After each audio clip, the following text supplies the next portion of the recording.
नमस्कार दोस्तों, स्वागत है आपका जेन योगा चैलेंज 2022 में। बुद्ध, भगवान बुद्ध या गौतम बुद्ध एक स्पिरिचुअल मैथमेटिशियन टाइप के थे। एकदम क्लियर, एकदम प्रिसाइज, कोई कंफ्यूजन नहीं होना चाहिए, ऐसा उन्होंने डिस्कवरी किया। उनकी लाइफ भी बड़ी अजीब है, सब कुछ साफ है। भगवान राम या कृष्ण, इनके बारे में जब बात करते हैं तो डाउट से भरे हैं। अभी हमने रिसेंटली एक वीडियो में बात की कि कैसे भगवान कृष्ण की कुंडलिनी खुली। तो एक भाई साहब ने इतनी ज़ोर से डांटा है नीचे कमेंट में, कैसे कैसे बोल सकते हो कि भगवान कृष्ण की कुंडलिनी खुली? वो तो अवतार पुरुष थे, वो पहले से ही एनलाइटेंड थे। अब ये इसलिए ऐसा उस आदमी का कहना है क्योंकि चीज़ें क्लियर नहीं है। लेकिन गौतम बुद्ध की लाइफ में सब कुछ क्लियर है। आप उनकी बायोग्राफी कभी पढ़ेंगे तो आपको ये समझ में आएगा कि वो एक नॉर्मल आदमी थे, प्रिंस थे, परेशान थे। उनको बचपन में प्रेडिक्शन हुआ था। एक ऋषि आए थे, उन्होंने पहले से प्रेडिक्शन कर दिया था कि या तो ये राजा बनेंगे या तो ये साधु बन जाएंगे। तो उनके पिताजी डर गए और उनको बचपन से ही दूर रखना शुरू कर दिया किसी भी तकलीफ से, ताकि उनको वैराग ना आ जाए। उनकी शादी हुई, उनका बच्चा हुआ, उस दिन उनको दिखाई दिया कि दुनिया में तकलीफ है। बूढ़े को, मरे हुए को देखा और वो चले गए तपस्या करने के लिए। फिर उन्होंने जो डिस्कवरी की, वो ये नहीं डिस्कवरी किया कि दुनिया में भगवान है, ब्रह्म है, डिवाइन फ्रैगमेंट है। यहाँ से नहीं शुरू किया, यहाँ से तो बाकी लोग शुरू करते हैं। इवन जो गीता में कृष्ण बात करते हैं अर्जुन से, वो बोलते हैं कोई मरता वरता नहीं है, तुम कर्म करो, फल की चिंता मत करो, जो है वो सब आत्मन है, वो तो ठीक है। वो कृष्ण की वहाँ से शुरुआत है। लेकिन बुद्ध की एक स्टेप और पीछे से है।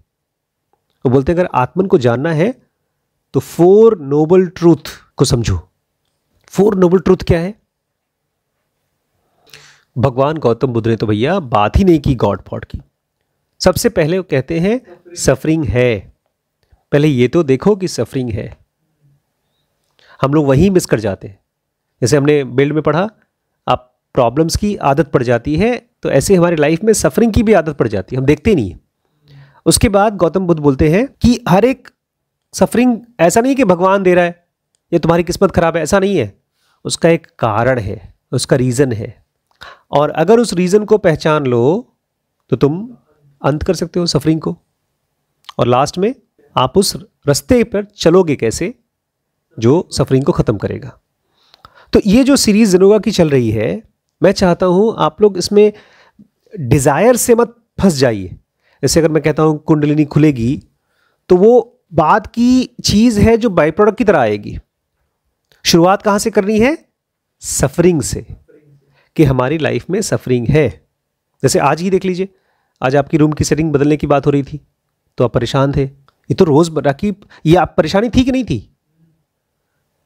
एक आम बच्चा इसको परेशानी नहीं मानेगा, बोलेगा ठीक है, मम्मी ने कहा था रूम की सेटिंग चेंज करनी है तो चेंज करनी थी।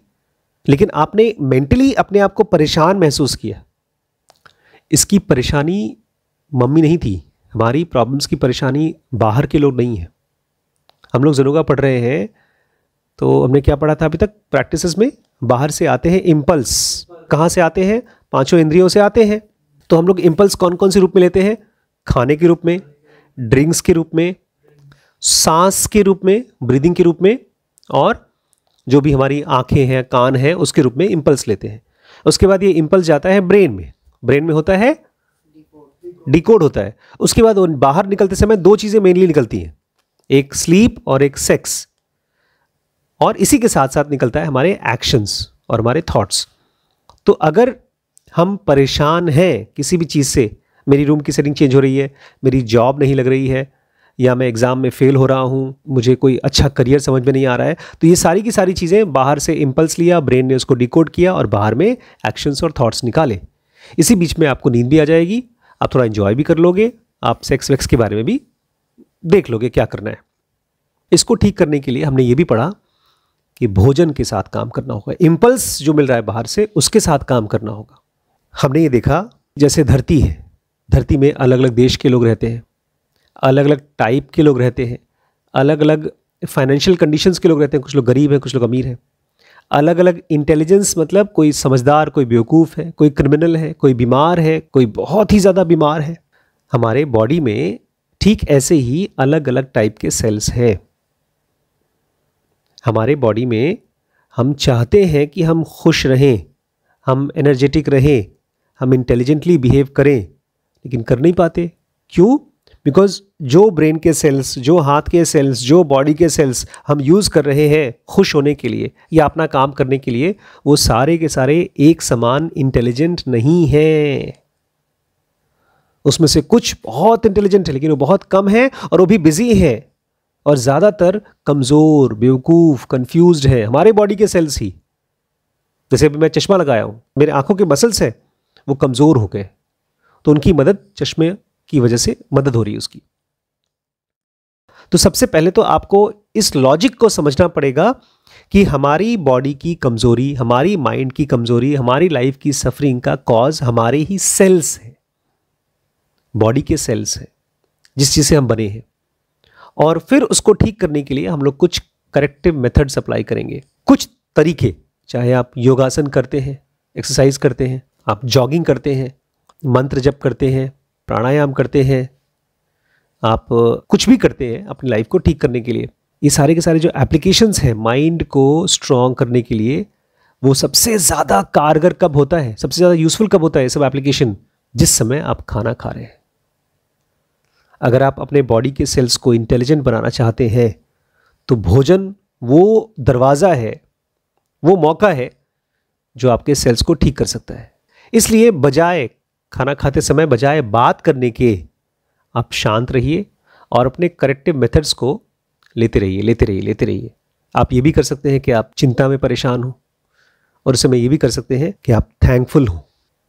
आप डर गए, मान लीजिए आप डरे हुए हैं, परेशान हैं किसी चीज़ को लेकर के, किसी की हेल्थ को लेकर के, किसी एग्ज़ाम को लेकर के, तो आप अपने अंदर में एक करेक्टिव मेथड को ला सकते हैं। जैसे डर का करेक्टिव मेथड है the death is a law of being, जो मृत्यु है वो ज़िंदगी का नियम है, and the wise describe it as life, और जो समझदार होते हैं वो उसको लाइफ ही की तरह ही देखते हैं। एक बहुत अच्छी फिल्म थी, उसमें दुनिया ख़त्म होने वाली थी, उसमें पूरी दुनिया परेशान है, भाग रही यहाँ से वहाँ, और बहुत ऊंचाई पर पूरी धरती खत्म होने वाली है, उसके ऊपर कोई मीटियोर गिर रहा है, कोई बहुत बड़ा एक्सीडेंट हो रहा है और धरती खत्म हो रही है। उसमें हीरो हैं, बचा रहे हैं सबको, लेकिन एक ज़ेन मॉन्क है ऊपर पहाड़ों पे, वहाँ पर भी आ रहा है तूफान, वहाँ पर भी सब मर रहे हैं, तो वो क्या करता है? वो आराम से मेडिटेशन में चला जाता है। जब डेथ आने वाली है उसको एक्सेप्ट करने का तरीका क्या है? ग्रेसफुली। लेकिन हम नहीं कर पाएंगे, बिकॉज हमको शांत बैठने के लिए ऐसे सेल्स चाहिए जो डिस्टर्ब नहीं हो रहे हैं। अगर मेरा हाथ कांप रहा है तो वो कांप रहा है ना, उसके अंदर में ब्लड प्रेशर ज़्यादा है या ब्लड प्रेशर कम है, ब्लड में कोई सोडियम पोटेशियम कम है, कुछ तो प्रॉब्लम है।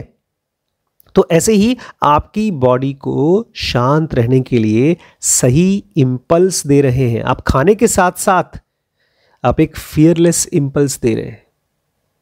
आप खाना खा रहे हैं और साथ ही साथ अपने आप को बोल रहे हैं, अरे जो फेलियर होता है वो तो नॉर्मल है यार, जैसे दिन और रात होती है, शाम होता है, दोपहर होती है, ऐसे ही लाइफ बनी हुई है सक्सेस से और फेलियर से, जन्म से और मौत से।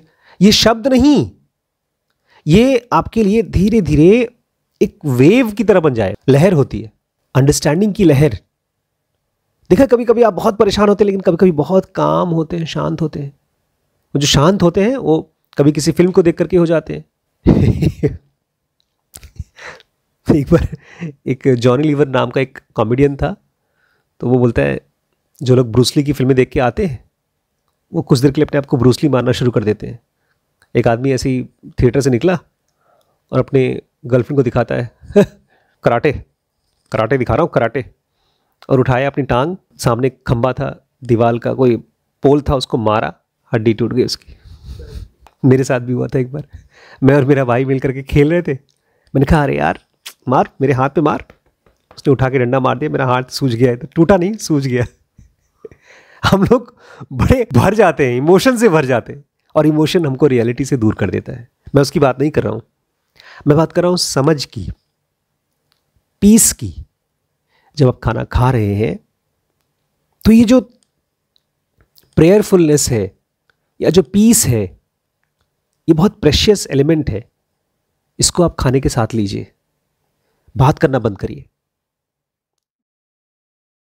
और ये खाना जो होता है वो बेस्ट मेथड है अपनी बॉडी में राइट थॉट्स डालने के लिए, राइट सेल्स डेवलप करने के लिए। क्योंकि एक इंजेक्शन की तरह पूरी बॉडी में जो खाना होता है ना, वो पूरी बॉडी में पहुंचता है। सांस लेते हैं तो वो भी पहुंचता है ऑब्वियसली, उसमें भी आप यूज कर सकते हैं। बट खाना तो आपका एक एक उंगली, एक एक मसल, एक एक हड्डी, सब कुछ खाने की बनी है, सब कुछ खाने का बना है। तो खाना खाते समय ही वो इंपल्स लीजिए, करेक्ट मेथड्स वाले, जो सही इंपल्सेस है। अगर आप खाना खाते समय परेशान होगे तो आप गलत इंपल्स ले रहे हैं। ज़नोगा कहती है अगर हम खाना खाते समय हमारे विचार फ्रिवलस हैं, फ्रिवलस मतलब उछले, बेकार, पैशनेट, सेक्स से भरे हुए, एंग्री, क्रोध से भरे हुए, डिप्रेस्ड, मम्मी अब कुछ बेकार, दुखी, ब्लाइंड टू रीजन, कोई आपको समझा रहा है और आपका नहीं कुछ नहीं होगा, आपका थॉट्स तर्क से विहीन है, समझदारी से खाली है, डेफ टू सेंसिबल एडवाइस, कोई आदमी बोल रहा है बेटा कल एग्जाम है तो रात में जितना पढ़ सकते हो पढ़ लो, अरे कंप्लीट नहीं हो पाएगा एग्जाम, पूरी पढ़ाई नहीं हो पाएगी, कोई सेंसिबल एडवाइस दे रहा है तो उसके अगेंस्ट में डेफ है, वो बहरा है, ईगोइस्टिक, घमंडी है आपके थॉट्स देखा है क्या खाना बनाया मैंने, चैंपियन हूं मैं, देखा मुझे इनवाइट किया गया इतने बड़ी फंक्शन में, चीफ गेस्ट हूं मैं। तो ईगोइस्टिक है। गए स्कूल में, तुम्हारी प्लेट में क्या है रोटी सब्जी, तुम्हारी दाल चावल, मेरे पास तो मैगी है, हीरो हूं मैं। कैंसरस, कुछ लोग होते हैं जो दिमाग में कचरा बड़ा होता है, वॉयलेंट थॉट्स होते हैं, इसका बुरा हो जाए, इसको मार डाले, करते नहीं सोचते हैं। पैरासिटिक, दूसरे का नुकसान करके अपना फायदा कर रहा है। म्यूटिलेटेड, बहुत ही गंदे थॉट्स, कहीं से ले लिया हो आपने, कोई सीरीज देखा हो, कोई फिल्म देखी हो और पता नहीं चल रहा है वो थॉट्स दिमाग में चल रहे हैं एज अ प्लान।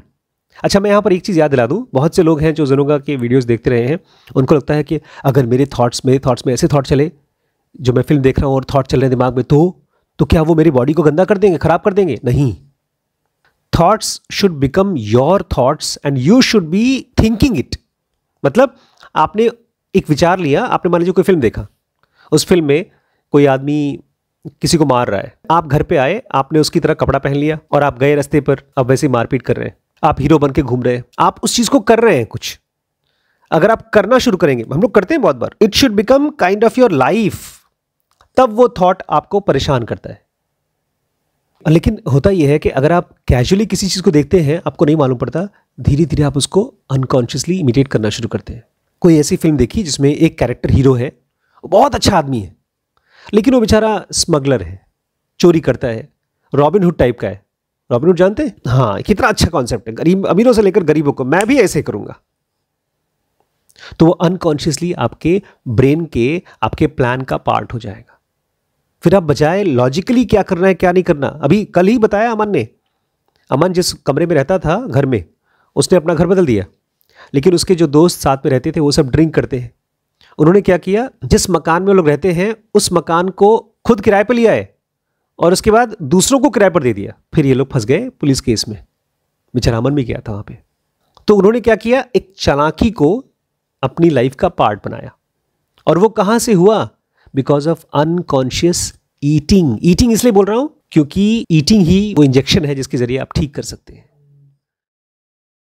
भगवान कृष्ण गीता में कहते हैं, ये श्लोक गीता का है, कृष्ण कहते हैं उन लोगों में जिसमें पैशन बहुत डोमिनेंट है, मतलब बहुत ज्यादा स्ट्रांग डिजायर्स होती हैं, चाहे पॉजिटिव डिजायर्स चाहे नेगेटिव, दोनों, मुझे अमीर बनना है, मुझे इससे शादी करनी है, मुझे ये चीज़ चाहिए ही चाहिए, इस तरह के लोग, ऐसे लोगों को ऐसा भोजन पसंद है जो खट्टा है, जो कड़वा है, जो बहुत ज़्यादा नमक वाला है, जो बहुत गर्म है, जो पंजेंट है, पंजेंट मतलब उसका टेस्ट बहुत तीखा टाइप का है, बहुत सूखा और जलने वाला, ऐसा भोजन खाते हैं वो लोग। और कृष्ण आगे कहते हैं कि ऐसा भोजन करने वाले दुखी होते हैं, उनकी लाइफ में दुख ज़्यादा होता है, रिपंजेंस होता है, बीमारियां होती हैं, उनका शरीर कमज़ोर हो जाता है।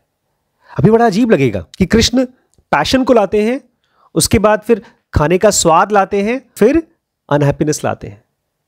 ये ठीक वही बात कर रहे हैं जो बुद्ध कह रहे थे कि एक सफरिंग है, सफरिंग का कारण है, उस कारण को ठीक कर सकते हैं, उस पाथ पे चल सकते हैं। जो चीज बुद्ध ने पूरी लाइफ हजारों लोगों को 1-to-1 और ग्रुप में सिखाया, वही चीज कृष्ण ने अर्जुन को गीता में सिखाया। कृष्ण ने अर्जुन को एक को पढ़ाया, ऑब्वियसली हम सब पढ़ रहे हैं गीता को, वही चीज हमारे बुद्ध ने 10-10 हजार भिक्षुओं को सिखाया। सही तरीके से खाना, सही तरीके से चलना, सोचना, हर छोटी छोटी चीज में उन्होंने सिखाया कैसे आप अपनी लाइफ को ठीक कर सकते हैं। तो एक तरह से कह सकते हैं कृष्ण ने थियरी पढ़ाई और बुद्ध ने प्रैक्टिसेस करवाया। हमने ज़ुनोंगा में एकदम शुरू में ड्रिफ्ट पढ़ा था कि कैसे हमारा माइंड ड्रिफ्ट करता है, और वो बहुत सटल ड्रिफ्ट होते हैं, बहुत ही सटल। जैसे अभी फिलहाल आप लोगों को अपनी रूम की सेटिंग ठीक करनी है, एक ऐसा रूम बनाना है जहां पर आप पढ़ सकें, फोकस कर सकें। आपको क्या लगता है कि क्या हमारे पास कमरे हैं, बस कमरों में सेटिंग ठीक करनी है, लेकिन उसको भी क्यों नहीं खोज पा रहे हैं? बिकॉज हमारा माइंड कंफ्यूज्ड है, उसके पास टाइम नहीं है, वो डीपली सोच नहीं पा रहा है। पैसे भी हैं, हम कारपेंटर को बुला के अपने हिसाब से सेटिंग भी करवा सकते हैं, लेकिन जो कमी है वो सोच पाने की और टाइम की है। उस प्रॉब्लम को कैसे सॉल्व करें? Start watching your drifts. आप जब सोच रहे हैं तो अपने ड्रिफ्ट्स को लिखना शुरू करिए। देखिए कि अभी मैं क्या सोच रहा था, मैं कहाँ चला गया। एक परफेक्ट घर बना सकते हैं आप, रूम बना सकते हैं, परफेक्ट लाइफ बना सकते हैं, लेकिन वो भूल जाते हैं, कुछ और इंपॉर्टेंट आ जाता है, भटक जाते हैं। एक चीज तो महा वेस्ट है, महा वेस्ट, वो है रिग्रेट। चाहे एग्जाम में फेल हो जाइए, चाहे कोई जॉब में फेल हो जाइए, किसी रिलेशनशिप में फेल हो जाइए, कुछ भी कर रहे हैं आप उसमें फेल हो गए, उस फेल होने के बाद जो सबसे बड़ा वेस्टेज है वो है रिग्रेट। इसलिए मेरे को तो रिग्रेट होता ही नहीं, बिल्कुल नहीं होता किसी भी चीज़ में। और जब भी आप खाना खा रहे हैं तो आप ये जानिए कि खाना खाते समय आप मोबाइल फ़ोन और खाना क्या कर रहा है, आपको चार्ज कर रहा है। लेकिन खाना चार्ज कैसे करेगा? From right thoughts. फूड कैसा खा रहे हैं, साथ ही साथ फूड खाने का तरीका क्या है? गुस्से में है, परेशान है, कंप्लेनिंग है, परेशान है कि मुझे यही खाना है, टेस्ट के लिए खा रहे हैं, या आप परेशान है अरे यार ज्यादा खाना पड़ेगा। अगर आप काम होंगे तो आप डिस्ट्रैक्ट कम से कम होंगे, आप ओवर ईट नहीं कर पाएंगे। तो अगर ऐसा करेंगे तो हर भोजन आपके लिए एक तरह का ऑपरेशन होगा, अपने बॉडी का ऑपरेशन, एक रिपेयर वर्क होगा। जो भी हम पढ़ रहे हैं ना, बहुत छोटी छोटी चीजें हैं, लेकिन उसको डिलिबरेटली करना होगा। डिलिबरेटली मतलब जैसे अभी हम लोग बात कर रहे थे मैथमेटिक्स सीखने की, बहुत मुश्किल है वो, उसमें आपको डिलिबरेट होना पड़ेगा। डिलिबरेट मतलब जब तक कोई चीज़ आसान ना हो जाए तब तक उसके मुश्किल स्टेप्स को बार बार करना।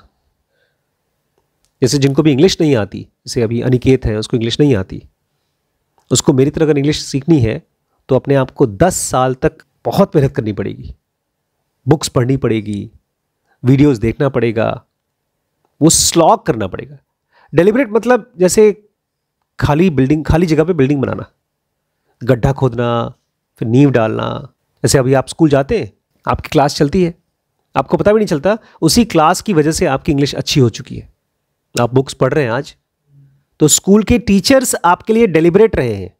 आप नहीं पढ़ना चाहते फिर भी घसीट के पढ़ा रहे हैं, आप नहीं करना चाहते होमवर्क फिर भी होमवर्क दे रहे हैं। स्कूल में भी पढ़ रहे हैं, ट्यूशन टीचर भी पढ़ा रहे हैं। ऐसा लगता है जंगल के जानवर हो गए। रिंग मास्टर वहाँ सर्कस में है आप लोग, बच्चों को सर्कस में जानवर नहीं ट्रेन किए जाते, ऐसे बच्चे सर्कस में उनको ट्रेन किया जा रहा है। बोलो A for apple, B for bat. ये डेलिबरेट होना है, एक जंगली जानवर को एक पालतू जानवर बनाना, ये होता है डेलिबरेट। डेलिबरेट अगर आपको देखना है कभी तो आप देखिए जिम्नास्टिक लड़कियों को, जो लड़के ट्रेन होते हैं उनको देखिए, उनकी जो बॉडी के मूवमेंट्स हैं वो परफेक्ट मूवमेंट कैसे हो जाते हैं। शुरू में क्या किया उन्होंने, ऐसे कूदे हैं, बंदरों की तरह कूदते हैं, लेकिन शुरू में कैसे किया, सबसे पहले क्या किया, जो सबसे पहले स्टेप्स हैं वो डेलिबरेट स्टेप्स हैं।